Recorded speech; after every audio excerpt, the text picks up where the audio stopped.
Olá, meus amores, que maravilhosa essa oportunidade de estarmos juntos novamente. E hoje nós vamos falar sobre transformações morais. Então vamos iniciar a nossa conversa de hoje refletindo sobre os caminhos que nós estamos tomando. Será que as nossas decisões nos conduzem por um caminho bom ou por um caminho ruim? Eles estão nos levando rumo ao bem ou rumo ao mal?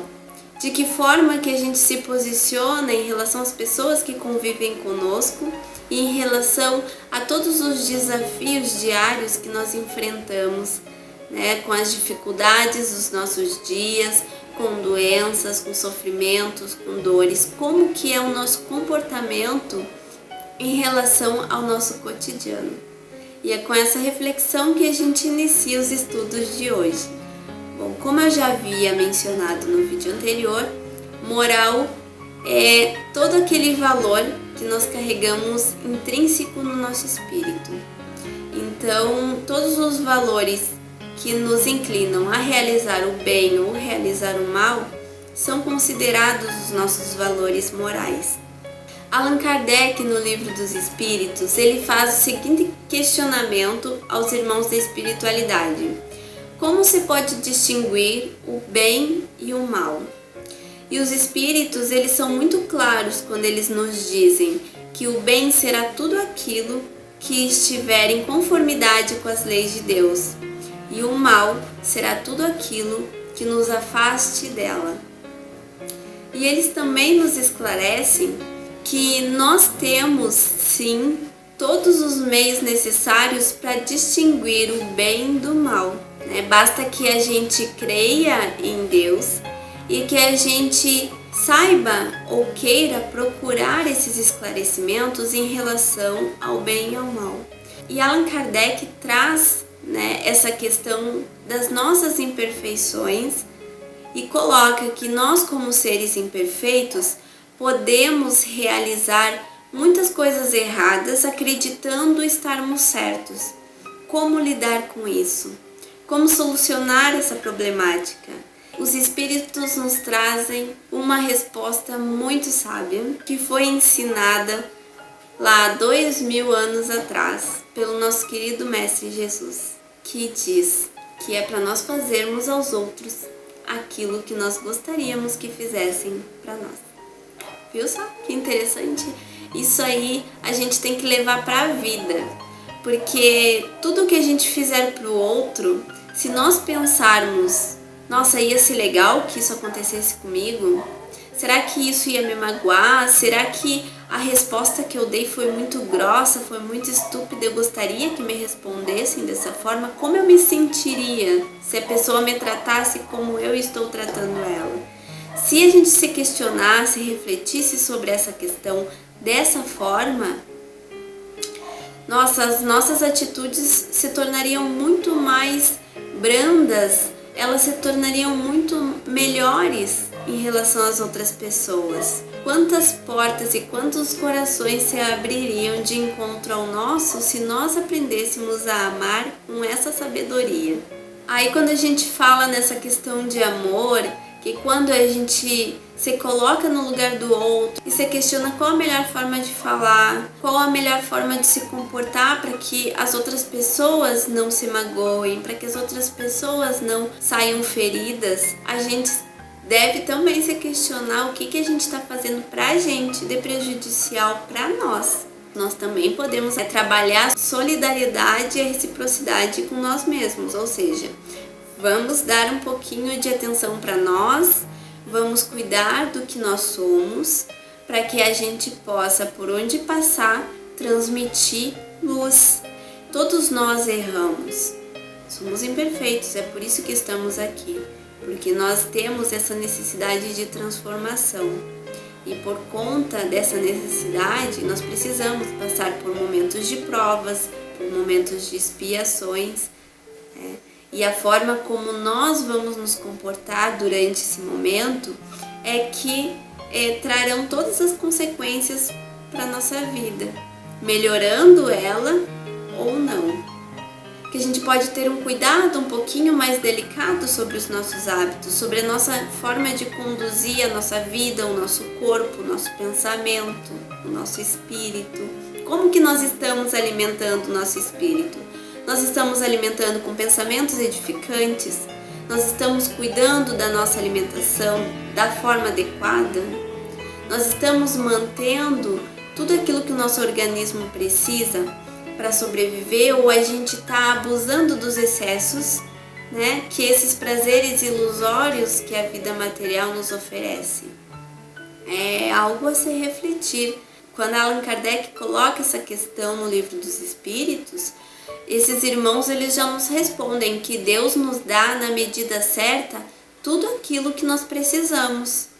Então é compreensível que se nós abusarmos, né, de tudo aquilo que a gente possui e de toda a liberdade que nos é ofertada, nós acabaremos perecendo com os resultados.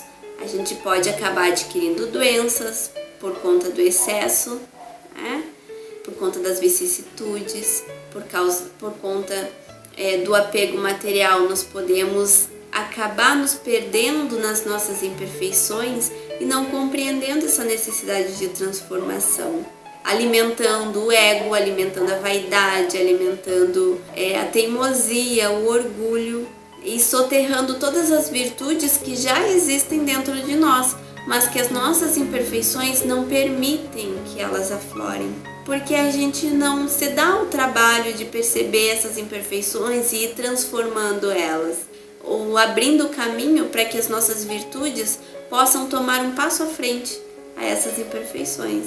Toda transformação, ela não acontece de um dia para a noite, ela acontece de uma forma gradativa. E muitas vezes a gente acaba passando por grandes momentos de sofrimento, de dores, de angústias, até que a gente compreenda que as nossas ações é que estão erradas, que a nossa forma de pensar, que a nossa forma de se comportar é o grande problema, e que é isso que nós precisamos melhorar em nós. E como que nós vamos melhorar? Refletindo quais são as nossas qualidades e quais são os nossos defeitos, e o que nós podemos fazer para nos tornar um pouquinho melhor a cada dia que passa. E esse aperfeiçoamento moral, ele é necessário para todos os seres, encarnados e desencarnados. E estamos todos nós juntos aqui aprendendo, evoluindo, contribuindo um com a caminhada do outro, e é por isso que nós viemos em sociedade, é por isso que nós temos amigos, para que nós juntos possamos ir trabalhando essas imperfeições que nós carregamos e consigamos fazer essas transformações. Então, independe da religião, independe da crença, independe da nossa condição financeira. O médium mesmo, que trabalha dentro da casa espírita, ele deve ser muito atento a essas questões morais, né? Nos trabalhos mediúnicos, a moral também gera muito impacto, porque todos aqueles médiuns com moral duvidosa podem desenvolver comunicações mistificadoras, por exemplo, né? Podem vir a desvirtuar e comprometer a seriedade de um trabalho mediúnico porque não tem o controle sobre a sua moral, porque não coloca em prática os ensinamentos que Jesus nos trouxe. E é tão incrível isso que Jesus, quando reencarnou, ele reencarnou em uma família simples e humilde. Ele foi o exemplo de que amar é possível, de que ter uma conduta moral pautada no bem é possível. Ele veio e fez, né? Ele exemplificou todas as atitudes que nós deveríamos ser, e ele exerceu o amor em toda a sua forma incondicional de sentir.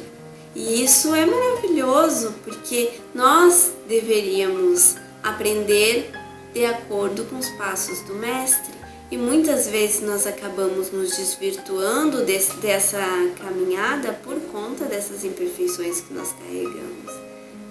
E nos trabalhos mediúnicos, isso tem um peso muito grande.